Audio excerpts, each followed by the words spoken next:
Hello,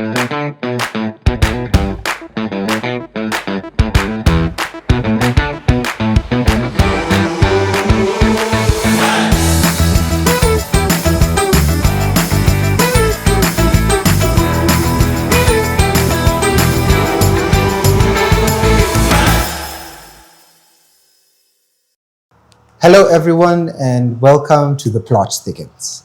This is a podcast brought to you by Kimisitu Investment Company PLC. And during this podcast, we'll explore stories from real estate to land investment to help you demystify the process for even first-time buyers and even seasoned investors alike. And today, being the first episode, I am joined here by my colleague. Thank you, Helok. Welcome, viewers. My name is Chrispus Ogoti, the Sales and Marketing Manager, Kimisitu Investment. Okay, so today's episode, we would be talking about the first crucial steps, especially to land buying, from defining budget to even the excitement of buying land, figuring out if there are hidden costs of land buying, the common mistakes some people should not even make when it comes to buying land. So let me just ask the first question. What's necessarily, because let's say I have been saving. Like what necessarily will bring that mental shift from I've been saving, so let me now start investing? Okay, thank you. That's a very, very good query. And I know this is something which most people encounter. There is this notion that sometimes saving and investing has been, these words have been used interchangeably over time, but they have different meanings. For one, maybe to invest, first of all, has to save. Okay. And then after saving, you reach a point where you feel that you need to balance between saving and investing. So this balance comes in, maybe you can save over time. After saving, you can approach a financial institution which can be able to offer you a loan so that you can invest in some maybe properties or assets based on your credit score. Sometimes maybe somebody can step up to a certain point and now he or she feels that at this point I have a surplus which I can invest, more especially in land. However, when investing, some assets are very expensive, some assets are affordable. So it's upon an investor or an aspiring investor to appraise him or herself well, to understand her financial position, then he or she can be able to make an informed decision from saving to investing. So the first thing maybe one can be able to consider is, with these savings of mine, what kind of investment can fit the funds which I've set aside to invest? Like, for example, in the Nairobi city, property prices are so high. There are areas where you find that a property like an acre is going for 300 million, 400 million. So are your savings going to meet that appetite? Or you have saved around maybe, say, 3 million, and you can go to the satellite lands, towns like Thika, you can go to Rongai, you can go to Kiserian, Kitengela, Ngong, and invest there. So that over time, you can be able to gain the benefits of investing. Okay. So investing, actually, what I've come to realize about investing is, for one, once you have invested your money in an asset, you have to be patient over time so that you can get the gains. It's not all about profit making, it's about and wealth creation. Thank you. Okay, building on what you've said that there's a point where you can save, then go get a loan in order to invest. I'm pretty sure that there is this notion or thinking that if I want to invest necessarily in something, let me save until that amount. So could you expound more? Because right now I think it would be a little bit contradictory to tell someone save, then go get a loan. It sounds a bit interesting. Thank you for that. Actually, it's good you have brought it up. That's another matter of consideration. You don't need, let's assume an asset is costing $1 million. You don't need to save up to $1 million for you to invest in an asset. Maybe your immediate needs is to invest now, and you haven't reached that target. You can approach maybe a bank or a SACCO, whereby they can be able to give you with a multiplier. There are SACCOs which are giving a multiplier of 3, 4, 5, up to 7, so that you can invest in an asset. Or sometimes maybe if you have savings in maybe a financial institution or a SACCO, you can self-guarantee yourself to get a loan, an equivalent of what you have saved, so that you can invest in properties, and then you are left to repay that loan over a period of time. Okay. Yeah. All right. So you use the word investing in assets, right? A lot of the time when people are saying investing, because I feel like there is a difference between saying I'm buying land and I'm investing in land. Yes. So now, if you wouldn't mind, like, explaining more to us. Actually, investing in land is not just a one-off thing for one to do and move ahead. It calls upon somebody to be able to appraise that investment decision deeply. Okay. You have to understand what kind of property you're investing in. How much is it going to cost me? If I'm going to get a loan, the interest which I'm going to repay, and the benefits I get out of that land, or the appreciation rate of that particular land, is it going to be higher than the interest rates I'm going to get? What is the appreciation rate is key. Another thing, when you are investing, it's not just investing. You must, if you are not well versed with investment decisions, you can get an investment advisor to advise you that if you put your money here, you are going to make it great. If you invest money here, it's going to be modest. If you make it here, it's going to be tough for you. So that there are cases where you find people have invested in a particular land or a property, and 10 years down the line, the appreciation is so minimal, they end up regretting. So you get to appraise well. So, like, especially those people who invest in and around towns, you have to look where there is demand. Demand drives how you invest, because if there is more demand, there is a high likelihood that this land over time, it will make the prices go higher. And in case one decides to dispose of that land, you also can be able to get the capital gains out of it. So the amount you incurred when purchasing land is covered. The incidental costs which are related to managing that land or disposing of that land is covered. Then you have a surplus over and above what you have. And in that case, something which can make you smile, that whatever I put here has given me what I expected, or it has gone beyond my expectations in investment terms. Okay. I think now we can go into like the next part of this discussion, where I was thinking, you have just gotten a person, he or she has never bought land before, but has saved and everything. Like, what necessarily would go into the whole decision of like defining your budget when it comes to buying land? Like, even entertaining that thought of, okay, I'm thinking of buying land. How much do I need? Really, because I'm pretty sure there's a lot of people who are saying, land, like, if you do not have $1 million, you won't get any good type of land. So help us understand like that, like defining that realistic budget. You can come across a property. It can be either land or maybe a developed property. And at the first sight, you like that property. And then you are offered a price. Should you go with that price? Now that is the question. Are we supposed to negotiate? The seller is telling you, for me,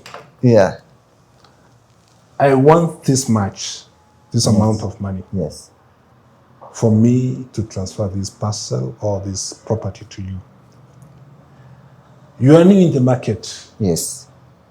And these are the mistakes people do. You are new in the market. So what you need to do, first of all, you as an individual, or you can use a third party to do some market research so that you can be able to understand what are the prevailing market prices in that particular area. So another thing maybe what one can use is an expert, especially valuers. Valuers can be able to value that property. Of course, there are some valuers who give good rates in doing that, such a service. Then they advise you accordingly how much that property can fetch in the market. So after that, you are informed how much you need. Okay. So the notion that the seller is offering a property and you just dip yourself into that and you purchase, that's not an advice for some good investor. You need to make an informed decision. You have to appraise the product. You have to understand what are the main factors which are contributing to that property being offered. So there are many things which you consider. Also, you can run over time. How has been the prices appreciating that area over time? There are areas where you buy land and you just keep.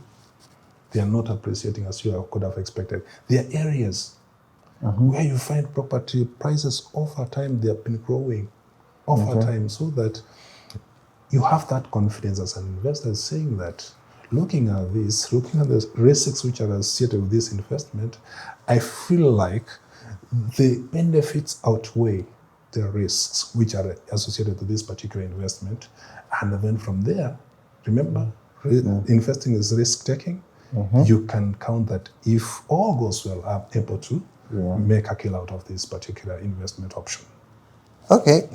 So let's take for example, this is me. I'm here. I want to invest. I want to buy land.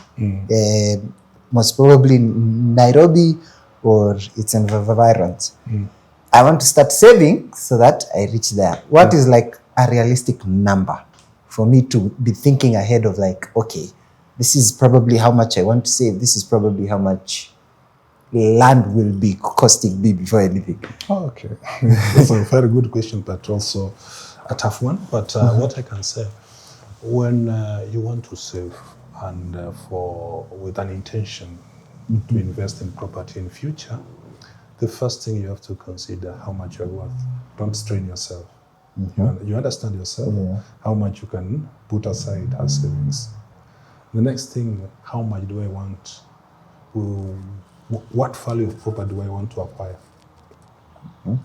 Assuming you're saving 100,000 on a monthly basis, and you want to acquire a property worth 50 million.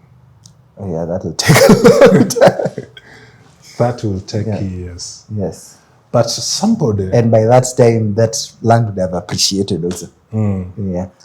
But let me tell you, for somebody who maybe wants to get property worth 10 million, yeah, and say we have a circle here which is offering you a multiplier of 5. So if it's a multiplier of 5, how much are you supposed to save for you to get that property of 10 million?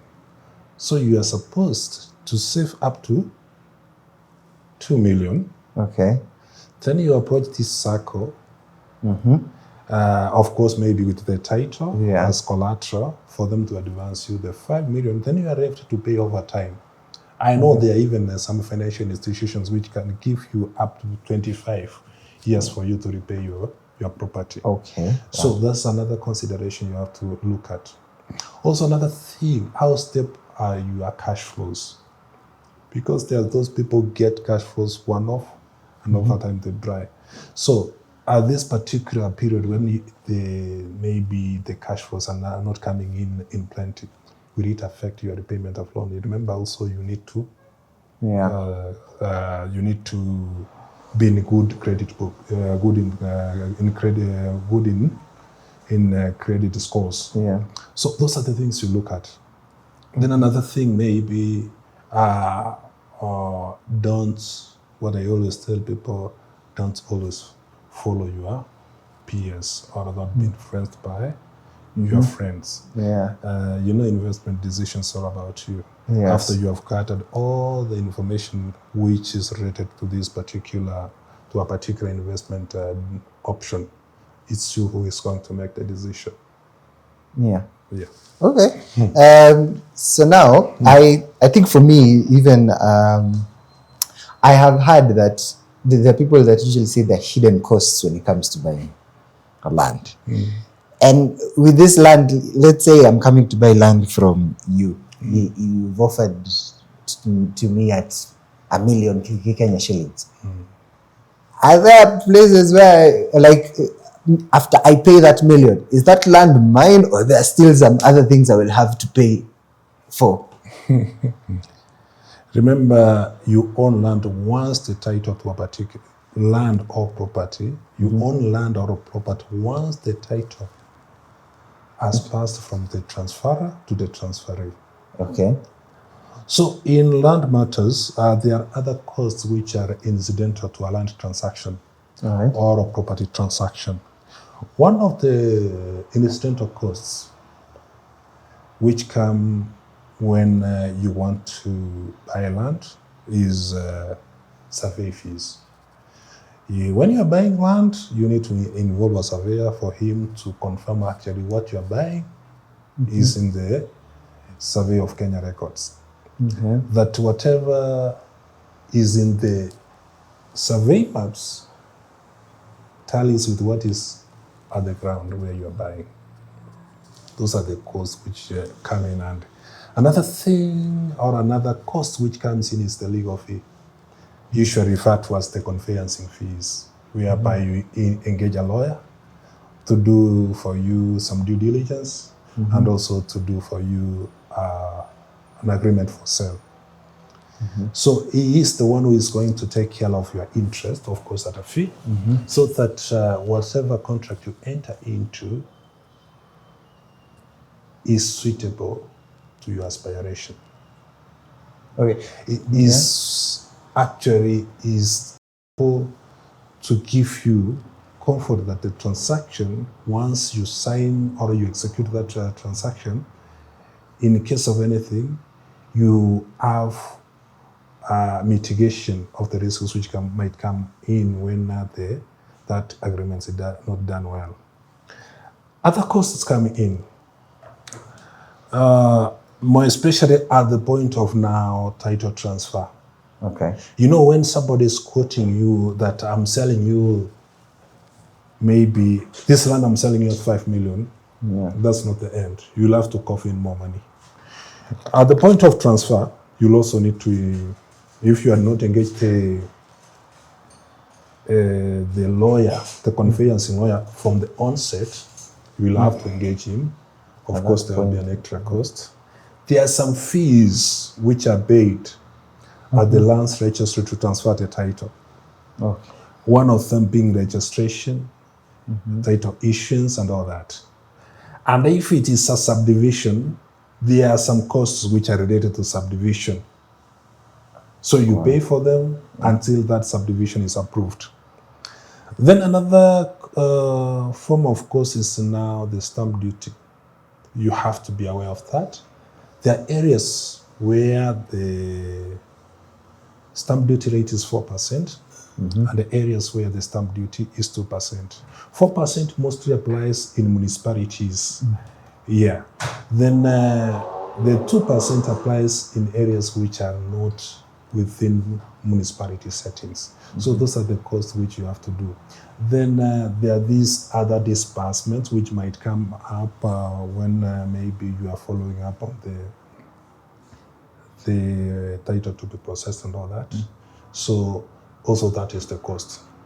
The only thing maybe there are some service providers, more especially these land buying and selling companies, Kimisitu, maybe. Let me get to our business. For us, when we are selling this land, we take cognizance of the fact that these are incidental costs are going to happen. And we include them in our pricing so that once you pay that price of the plot which you are purchasing or the property which you are purchasing, we are not going to come back to you to ask you for an extra cent.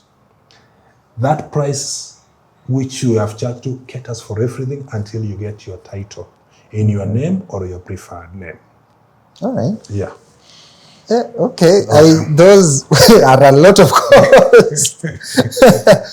So now, because a lot of the time, especially when it comes to, you've said that transferring of like a title to from one person to another. Yes. Because over 90% of like cases in Kenya that are in court is usually about land.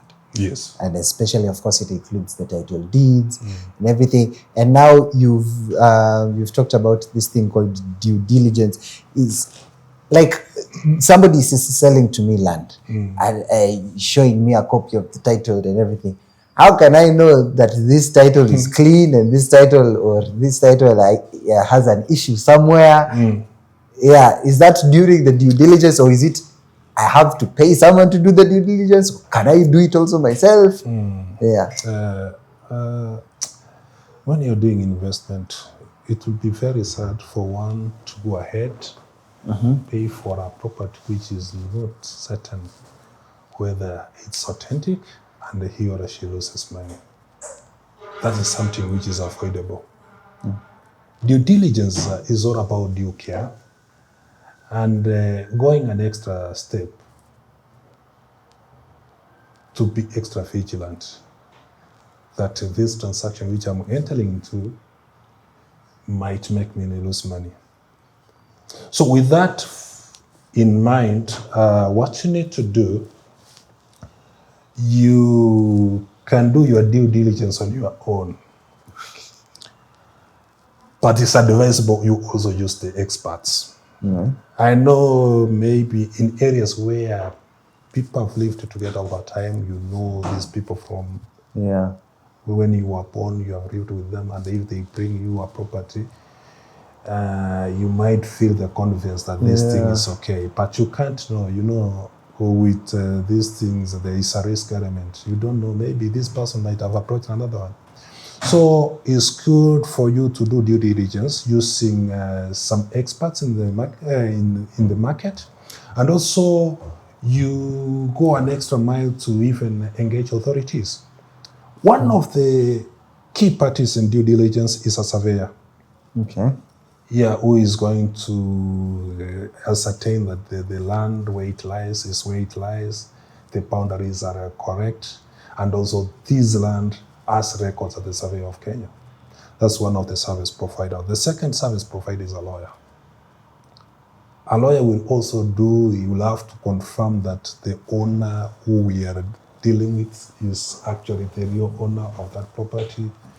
You will also confirm whether there is any dispute or not related to that particular property. Are there some restrictions? Are there some encumbrances to that particular property?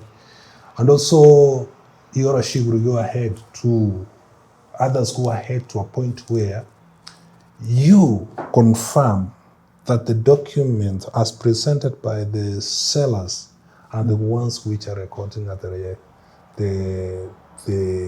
government of Kenya at the registration of persons offices. They go ahead also to engage the local authorities such as the sub-chief, the chief, the village elders, the neighbors, to tell them that actually we know this person and he's the one who usually owns this land. Due diligence can go further even, sometimes it can go further to even ascertain the character of the person who is selling it. Yeah, so that you don't deal with people who might reach midway and they start bringing hiccups into a transaction. You are left frustrated, you have paid part of your money, you are not able to get it back in good time. So that's what due diligence entails. Another thing, maybe in other organizations, what I've seen, these reputable valuers who are registered with the respective regulatory bodies, also for them, they do their own due diligence. due diligence in that way. They will have to give you the true value of that particular land, and they will have also to do their own independent search of that property as to the survey of Kenya and the lands registry for them to actually confirm that the records are there for that particular land. So that's it as regards to due diligence, and also those are the things which an investor, more especially in property and land, should not skip. Which it sort of leads us into the next point that I was going to necessarily ask you to explain. Because right now we've been talking a lot about first-time buyers, because seasoned investors have gone through this and they know what to do. Like, what are the most, let's say, four common mistakes first-time land buyers make? And have you even experienced this before? Like, have you seen people make those mistakes before? I remember a case whereby, I came across one of the customers who was saying, this land I bought, and if I knew, or if I was well informed before buying, I couldn't have bought. So you find that people go into investing without getting well informed. You buy because somebody's buying. You buy because your brother is buying. You buy because your neighbor is buying. You don't know how much your neighbor is willing to lose. You don't know how much your brother or your sister has accumulated. It could be a very small percentage. For you, maybe those are your life savings. Yeah. And you put money where the investment is not giving you return. Actually, you are incurring service charges in that property you are not getting again. So investing without getting proper information, knowledge, and advice, those are one of the common mistakes people do. Okay, so we're almost done. We're at the last segment. We're going to talk necessarily about just two things: the myths that usually surround land and property investment. The first myth, I guess, I have heard is it is best to buy land in cash. To some extent, it's true, but not always. Land ownership can take different dimensions. One of them, if you have, surplus cash, you can be able to purchase land, and you'll be a owner of land. Another maybe option which is available is for you to get a loan to own land, whereby you get a loan, you pay off land, you own it, then you pay it over time. You pay that loan over time. Okay. So you can own land through that. It's not necessarily you must have sufficient cash to purchase that particular piece of land. Another thing may be a title given to that particular parcel can be used as collateral, whereby that title acts as security for you to get the loan to purchase that land. Then you are left over to pay for that land, for that loan you have taken to purchase land, until you pay. Then that title, they call it, is charged. Yeah. So at the point of now, you are paid fully for that particular land. That title is discharged. So the obligation which you have with a particular financial institution is released. So you absolutely have that land for yourself. Another option, there are these land selling companies, Kimisitu PLC included, whereby you don't need to have ready cash for you to purchase land. Maybe you do a deposit, then you pay the balance of a period of time. It can be 6 months, it can be 10 months, it can be 12 months. After that, you own that land. So this saves you from maybe getting a loan from the financial institution. However, when you are being given land to pay over time, there is that fact of the time value of money, whereby you pay that you are not going to pay the same amount as somebody who has put cash. You'll pay a higher amount as compared to one who is paying cash. So it's not really solely that you must have cash for you to own land, full cash. If you have something small, it can help you get financing, or if you expect some amount of a time, you can be paying over time for you to own land. Thank you. Then the last one, which is, I've found a lot of people apparently think this, all land in rural areas is cheap. No. Yeah, if for those Swahili speaking people, land in Ushago is cheap. Land in Ushago is not that cheap, as you may think, because there are many other factors which are considered. One of them is there's this land in rural areas which have maybe been developed. They have plantations of cash crops and all that. It could not be compared with some land which is just bare and there is no activity which is going on. So it couldn't be that cheap. Another thing you have to consider is these statutory payments, but especially land rates and land rent. There are some areas which you have to pay. So if you buy land and you are not using it for an economic activity, and for you is that it means you're not getting cash inflows, you're just paying cash outflows like for rates and all that, it's not going to be cheap. Actually, it might be expensive for you to manage than when you have something, especially in the urban areas, whereby this land is generating some revenues, and when you pay those statutory fees and all that, you're left with a surplus. So which one is expensive? Is it that land which is lying idle and you are paying some fees to the government, or this land which is having economic activity, and at the end of it all, once you pay these fees, you get a surplus. So it's not that expensive. And also, there are many factors to consider when you are doing that. It's not that cheap. Yeah. So you have to weigh, if I'm going to purchase this land, if I were to sell it, maybe off a particular point in time, get this land in rural area, vis-a-vis this land in urban area. What kind of capital gains am I going to get out of disposing these two parcels comparatively? If one is far outweighs the other, then you drop it. And you know what has been found over the years. There are some areas in rural areas where land is not appreciating. People even they are not attracted to buying land there. So you put your money there over time. Maybe you took a loan.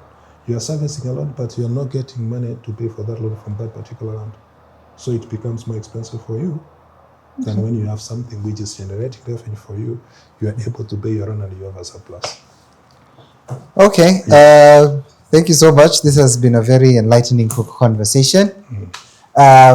Yes, thank you for everyone who has tuned in to listen to Mr. Chrispus here give us amazing intel when it comes to land investment and property investment. And always remember to share, like, subscribe, communicate to Kimisitu Investment. Come invest with us. We have different variety of properties and land. We are very eager to hear from you. Don't forget to share this and comment. And also, we are going to be having this for podcast episodes are going to be dropping almost every Friday. We're going to be having different guests from different industries, either lawyers or even at some point, just people who are very conversant with the land investment and property investment. And until then, thank you so much for tuning in and see you next time.